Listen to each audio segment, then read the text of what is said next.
1-week-old Amara sleeps peacefully snuggled in her little pink jumpsuit with matching hat and booties. But the infant's life didn't begin this way. Days earlier, the baby's mother, a 16-year-old girl from Mexico, lay for hours laboring in childbirth in the dirt on the Mexican side of the steel border fence. Her boyfriend at her side, her life and the couple's baby's life at risk. Was having her do the Lamaze breathing, trying to calm her down, but she was very, very distressed. She was in a lot of pain. We can't take her out. Elva Salinas witnessed the incident.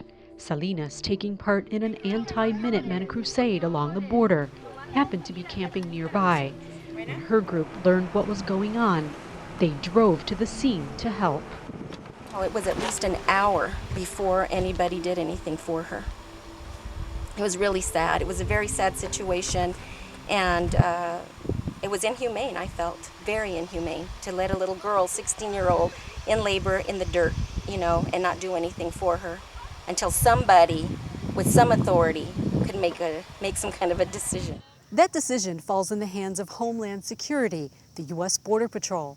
Originally, the teenage mother told authorities she was a U.S. citizen from Texas, but she did not have identification to prove it. I just said, here, you take her then, so she can get medical help. According to Jesse Diaz, another anti-Minutemen protester who was there, authorities insisted the girl be driven some 50 miles away to the nearest port of entry.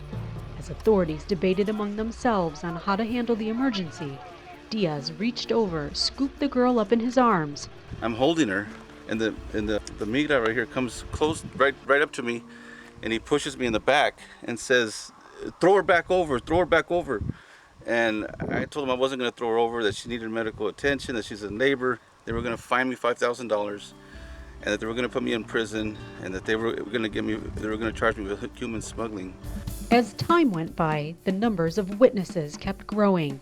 Minutemen, anti-Minutemen, federal agents, and eventually paramedics. The girl's still screaming and yelling, right? It's just so intense here. The immigration's here, their hands are tied, they can't do nothing. Then they call in for a reinforcement for the ambulance. The ambulance comes, and they come here, and they still, the immigration wouldn't let them go on that side either, right? So they're all hanging over the fence here, trying to assist this girl the best they can without going over. And then his two biggest paramedics jumped over. They got her, the stretcher was already here, and they just basically dropped her right into the stretcher. The teenage mother was driven to an American hospital, Grossmont Hospital here in La Mesa, where miraculously she gave birth to a healthy baby girl. But as soon as the shy 16-year-old was able, she called on relatives who then drove her and her infant girl right back to Mexico. In a stunning twist from a relative's home in Mexico, the baby's father reveals the emergency near the border that night was deliberately planned. There is no reason for her to be jumping the fence walking through the desert. We did it so she won't suffer so much. I told her, don't be afraid. They have to tend to you. They won't let you die.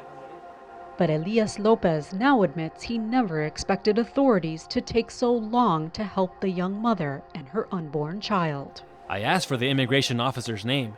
He told me no. I said, you know what? An official must give his name to anyone who requests it. That's your obligation. He responded, how do you know the law?